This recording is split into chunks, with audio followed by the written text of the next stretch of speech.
Hey guys, welcome back to Chef for Christ, and in this video I'm going to be showing you how to play bar chords for worship. And then I'm going to give you three tips and a bonus, things that I do, things that I think that will help the worship experience as a guitar player. So stick through it all the way to the end. I think you're going to like it. I think it's going to benefit you and edify you. So let's get into it. All right guys, so if you're a beginner and you stop by my video, right? To play a bar chord, all you're gonna do is take your finger and you're just gonna bar over the fret, not too close or on top of the steel fret, but like right next to it, and it should sound like that, very clean. If you're a beginner, this is your first time learning how to play bar chords, it's gonna be hard. You're gonna get cramped up, your hand is gonna hurt, but if you stick through it, eventually you'll be able to play the whole bar chord. And so essentially is what you're doing, your finger replaces the nut of your guitar. And so you're moving it up. And that's basically what it is. And then you add the other fingers to it. So in this case, we're playing a G major bar chord. So you have your pointer over that fret. Then you put your middle finger on the G string of the 4th fret. Then your ring and pinky would go, your ring would go on the A string of the 5th fret, and your pinky right underneath that on the D string. And then you strum. And try to have like an arch over it. I don't know if you see my hand there. My thumb and my pointer, there's like a little gap in between there. And you can have it like that. So that's how you play a bar chord. All right, so the first tip that I have for you when you play bar chords in worship is that you don't have to stress about the shape being different anytime you go, especially in bar chords. You have the bar chords on the low E string, and then you have the bar chords on the A string.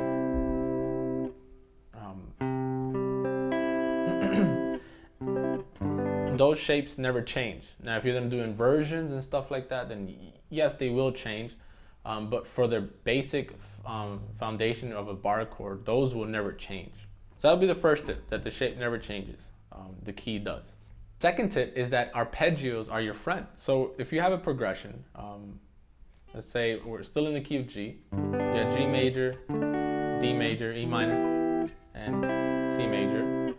Or if you know the number system, the 1, the 5, the 6, and the 4. Let me know in the comment section below who doesn't know the number system and who does. Maybe I'll do a separate video detailing on that and explaining that. That way you understand it better. So you have that. And then say there's a progression that some songs require strumming, right? So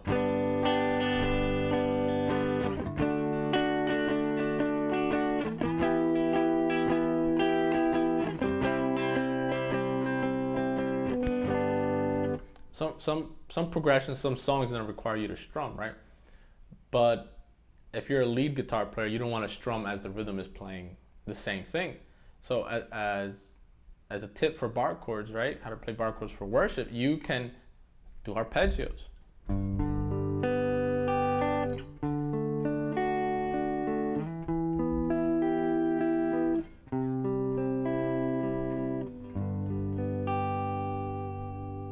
Arpeggios are beautiful, especially when you add different effects into it. For example, delays and reverbs. It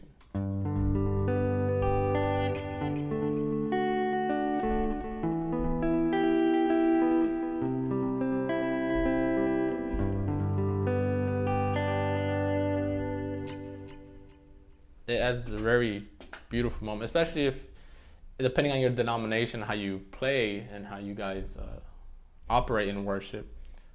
That would help you out a lot. But though that's a great tip. So that's number 1, the shape stays the same, the key changes. Number 2, arpeggios are your friend. Use arpeggios whenever you're doing bar chords. They sound beautiful and things like that. Number 3 is hammer-ons and pull-offs. Now if you don't know what that is, it's essentially you take your finger and you hammer on to the next note. That's all it is. And then you pull off is basically you're pulling from the string.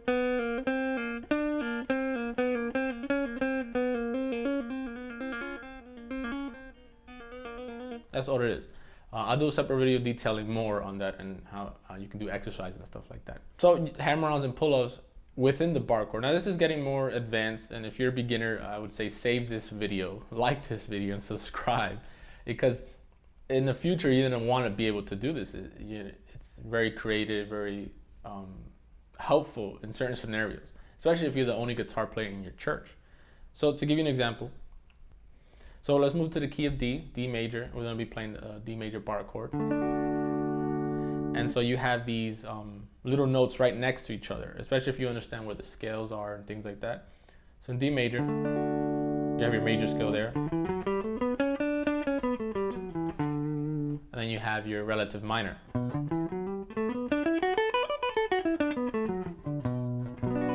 Which is your 6. Your 6 will always be your relative minor. By the way, that's not a tip in this. So if you know those scales are there, right, connected, right, and if you're playing progression of a 1, 5, 6, 4, then you can easily come up with a beautiful melody. So you have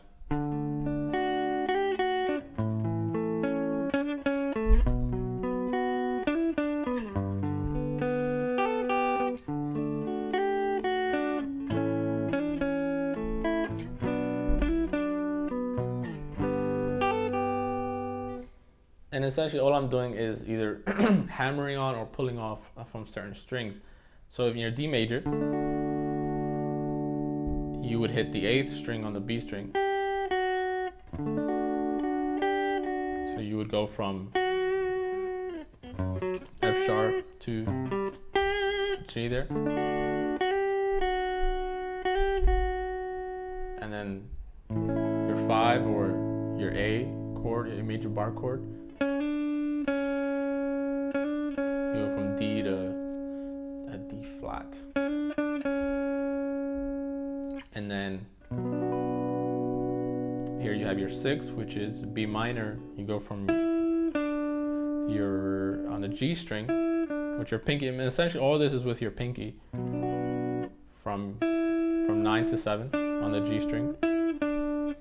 And this one is a little trickier. You go from 5 on the E string to your root, your 3, which is G. And right back to your 1. And that can work in any form, any progression that you want. And so I like to do that.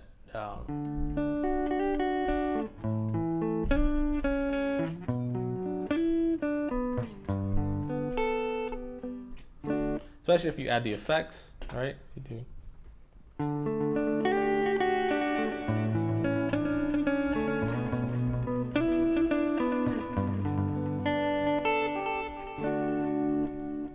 Those are always helpful tips. So that's bar chords. So now the bonus level is how to use that to improvise more, especially if you're the only guitar player there, then these are things that I would do. So you would have your delay, your reverb to compensate for the gap there, right?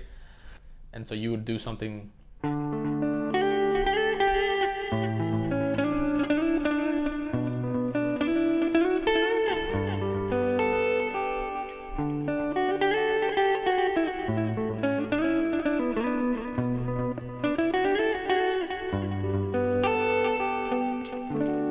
So, like I said, if you know how to connect your chord to your scales, then you would know that you can easily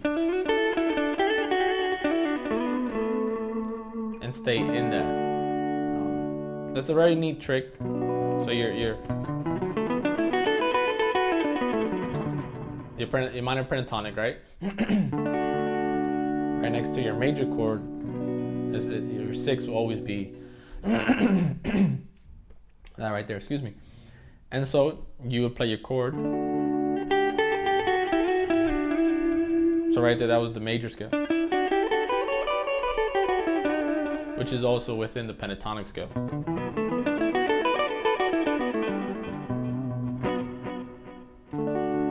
All right, and so then you play your progression.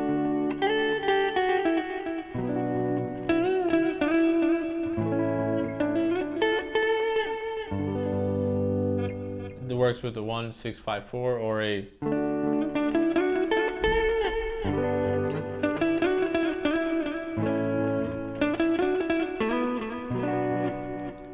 it works. It works. So that's a great improvisation tip that I would give you guys. When you're doing a progression, just find your relative minor.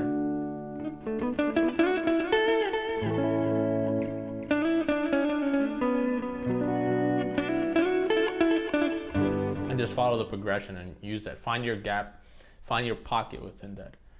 All right, guys, if you like that video, if you like those ideas, those tips, let me know in the comment section below what other tips you would do, what other things you do with bar chords.